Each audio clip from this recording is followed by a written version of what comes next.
महाराज जी नित्यानंद जी के द्वारा संपन्न हो रहा है और इस उपलक्ष्य में मैं बहुत हृदय से स्वागत और सम्मान करना चाहूंगी माननीय मुख्यमंत्री महोदय का कि हमारे आग्रह पर, आम जनता के भक्तों के आग्रह पर यहाँ पर पधारे और आज पहली बार बामनवास विधानसभा में माननीय मुख्यमंत्री जी पधारे हैं। साथ में चिकित्सा मंत्री हमारे ही पड़ोसी माननीय प्रसादी लाल जी भी यहाँ मंच पर विराजमान है। भजन लाल जी पीडब्ल्यूडी मिनिस्टर भी हमारे बीच में विराजमान है। रामनारायण मीना जी भी है। रामकीर जी हमारे जिले में विधायक है और मंच पर घनश्याम मैजीपुर विधायक है। सभी मंच पर उपस्थित विधायक, हमारे ब्लॉक अध्यक्ष कांग्रेस पार्टी के कार्यकर्ता, पदाधिकारी और यहाँ पधारे हुए सभी श्रद्धालुओं का मैं हृदय से प्रणाम करती हूँ, आपका हार्दिक अभिनंदन करती हूँ। मैं आज बहुत अपने आप को गर्वान्वित महसूस करते हुए कह रही हूँ कि मैंने इस पंडाल में ज्यादा फोटोओं के होर्डिंग्स नहीं लगाए। आपने देखा होगा ज्यादातर काम के होर्डिंग्स लगाए हैं। आप समझ सकते हो कि नेता प्रचार करने में माहिर होते हैं, लेकिन मैं आप लोगों के सामने ये दिखाना चाहती हूँ कि यहाँ आपकी विधानसभा की आपकी बेटी, आपकी बहन अपने फोटोओं से ज्यादा महत्व अपने कामों को दे रही है। आप देख सकते हैं बड़े बड़े होर्डिंग जो लगाए हैं काम के लिए लगाए हैं और माननीय गहलोत साहब का ये कहना है कि आप मांगते मांगते थक जाओगे, लेकिन मैं देते देते नहीं थकूंगा। ये हमेशा से माननीय गहलोत साहब की सोच रही है और आज हम उनको हृदय से धन्यवाद देने के लिए भी इसलिए बुलाए हैं कि इतने अविस्मरणीय काम हुए हैं। यहाँ बोली के अंदर आपको पता है 4 कॉलेज खुल गई। मित्रपुरा एक पिछड़ा हुआ इलाका माना जाता था, आज उसे कोई पिछड़ा हुआ नहीं कह सकता। वहाँ थाना है, वहाँ तहसील है, वहाँ कॉलेज है बालिका, वहाँ हाईवे निकल चुके हैं और वहाँ पर चिकित्सालय बन रहा है नया। बोली में चिकित्सालय बन रहा है, बोली में कॉलेज बन रहा है। हमने देखा होगा, कई बार हमने देखा है कि घोषणा हो जाती है एक सरकार में 5 साल के अंदर बिल्डिंगें बनती है, दूसरी सरकारों में। अब आपको बताना चाहूंगी, घोषणा भी इसी सरकार के 4 साल के कार्यकाल में हुई, बिल्डिंगें भी इसी सरकार के कार्यकाल में हो रही है। तो आप लोगों ने देखा होगा इस बार का कार्यकाल, मैं माननीय मुख्यमंत्री जी से भी कहना चाहूंगी कि मेरी जनता को आपने देखा है किस तरीके से उत्साहित है और हर बार जब भी कोई प्रोग्राम होता है वो इसी तरीके से स्वागत और सम्मान के लिए कोई भी हमारे सीनियर नेता आते हैं तो पलक पावड़े बिछा कर तैयार रहती है। अभी आपने देखा होगा राहुल गांधी जी आए थे, उस समय भी भीड़ कितनी भयंकर भीड़ थी कि वहाँ चलना मुश्किल हो रहा था। हमारी माता बहनें भी यहाँ पर विराजमान है। इतनी जन कल्याणकारी योजनाएं माननीय मुख्यमंत्री जी ने चलाई है जो कि एक एक घर के अंदर सीधा फायदा पहुंचाने वाली है। आप सब लोगों को हमने होर्डिंग बैंडों के माध्यम से बताया है और हम लगातार सोशल मीडिया पे जब भी कोई नई चीज होती है सरकार के अंदर मैं आपको बताती रहती हूँ। मैं ज्यादा बोलने में थोड़ा सा कम करूंगी क्योंकि मुख्यमंत्री जी ने कहा है कि शॉर्ट बोलना है, बोलने के लिए बहुत कुछ है। आप लोगों को पता है माननीय मुख्यमंत्री जी ने कहा है कि किताब छपवाइए। 2 साल की हमने किताब छपवा ली, लेकिन उसके बाद हमारी किताब छप नहीं पाई है। वो इसलिए नहीं छप पाई है क्योंकि जैसे ही हम उसकी पूरी तैयारी करते हैं, ड्राफ्टिंग करते हैं, अभी भी मेरे पास गाड़ी में रखी हुई इतनी मोटी किताब बन चुकी है, उसके अंदर चित्र नहीं है, उसके अंदर फोटो नहीं है, उसके अंदर केवल अंक है। और जब फोटो लगा देंगे आप पता कर सकते हो कितनी मोटी वो बुक हो जाएगी और वो बुक है हमारे कार्यकाल के कामों की। तो आप लोगों को मैं इतना बताना चाहूंगी कि वो बुक इसलिए नहीं छप पाई है क्योंकि जैसे ही वो तैयार करती हूँ दूसरी घोषणा हो जाती है, दूसरा काम हो जाता है, फिर उसको वापस जोड़ना पड़ता है, तो वो क्रम जो कामों का है वो खत्म नहीं हो पा रहा है।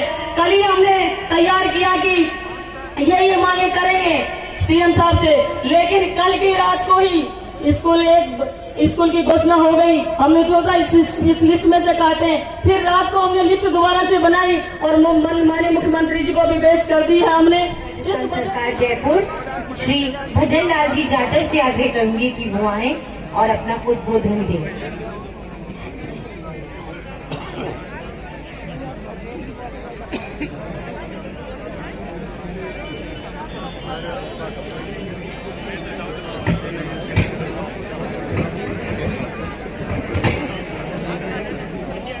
परम सम्मान के योग्य आज श्री श्री 1008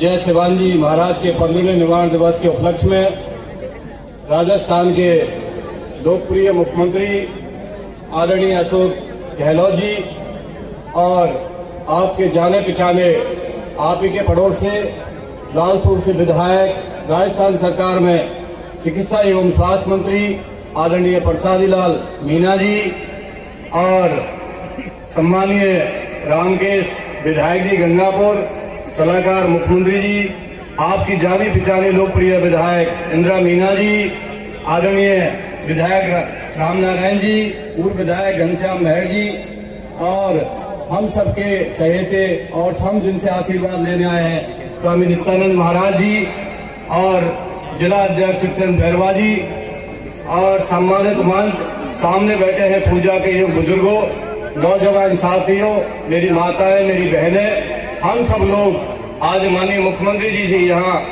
बौली के हिंडोली में पधारे हैं। जिस तरीका से माननीय मुख्यमंत्री जी का चाहे वो ईश्वर के प्रति, भगवान के प्रति, चाहे साधु संतों के प्रति जिस तरह से लगाव होता है और हमेशा चाहे सरकार किसी की भी रही हो परंतु हमेशा हम सब लोग चाहे हमारी पार्टी और हमारी सरकार साधु संतों का हमेशा सम्मान करती है।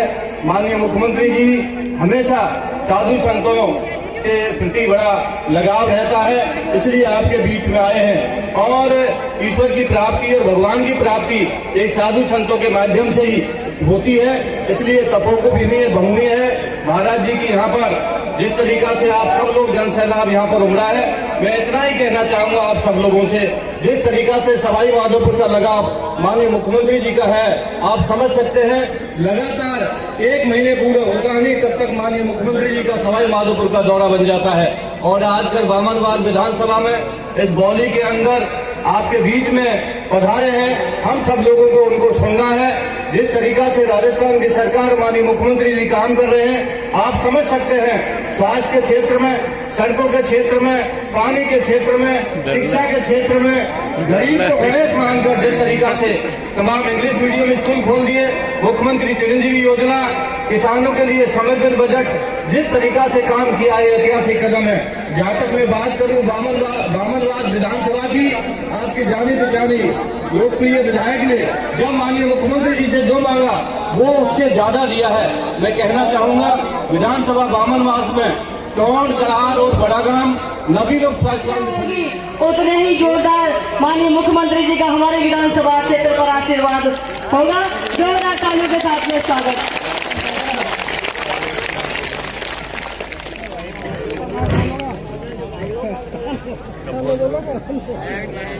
हमारे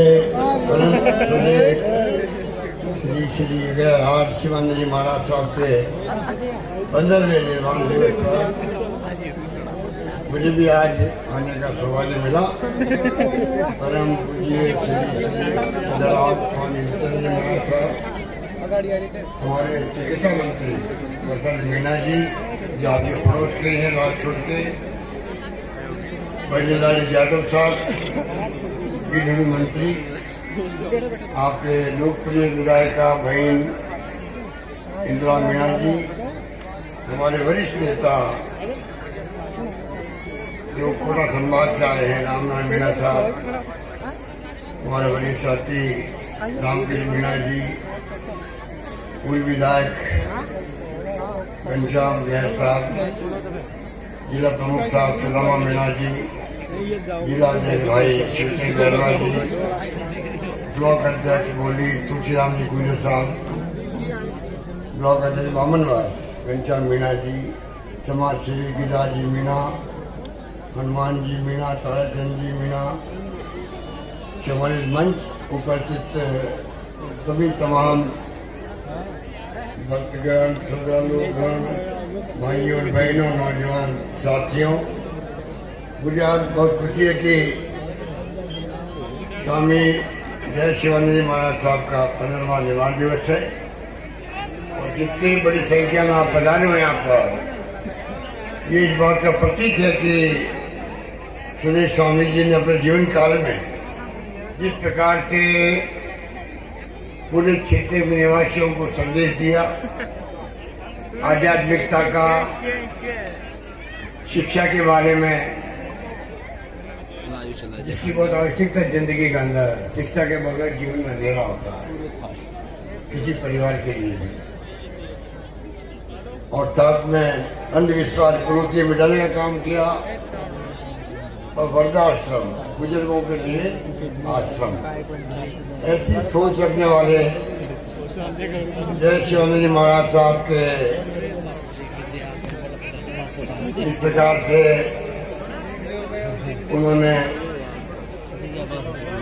भाव प्रकट किए थे यहाँ पर, और उसी कारण से आज उनके ही शिष्य नित्यानंद जी महाराज साहब इस काम को आगे बढ़ाए।